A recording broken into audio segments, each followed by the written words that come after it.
for anyone that's interested to check out Kerry Westerbeck's interview that he did about starting up Bopop in Bothell, Washington.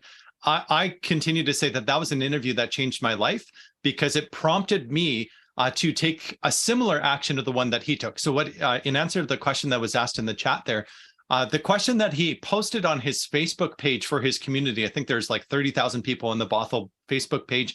And there was people that were complaining about new development and new housing and things like that. And so he just said, actually, I kind of like what I'm seeing in my community, or I like this. And if you agree, or if you feel similarly, let's meet up and let's talk. And out of that, they formed Bopop within a few months of that, and then over time. And so the irony is that I loved that question as an opener, and it's not the one that I actually used to start the group that is in my city.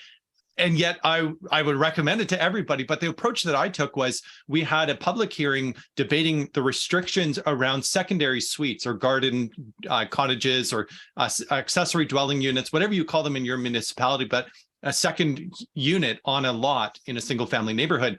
And at that public hearing, I spoke up and a bunch of other people spoke up. And every time that I heard somebody I agreed with, which maybe I should have broadened my horizons a bit, but every time I heard somebody that was at least somewhat positive, I would make a note of their name and I looked them up afterwards and I invited them to a meetup on Zoom. It was during the pandemic still. And so it was like, hey, we're going to talk. Let's see what we have in common. One reminder or note is that of those 9 people that were part of that first Zoom call, only 3 are still participating in the group at the moment. The rest sort of just lost interest. They're available. They would not say that they're disagreeing with what we're doing, but they're definitely just in a different season of life, not able to participate. So the people that you begin with probably won't be the people that you continue with, just as things change over time, which does touch on Anthony's question about what happens when things go to sleep, but it definitely provides a pathway forward for groups to start with just little sparks. I like what I'm seeing, or I have concerns about this.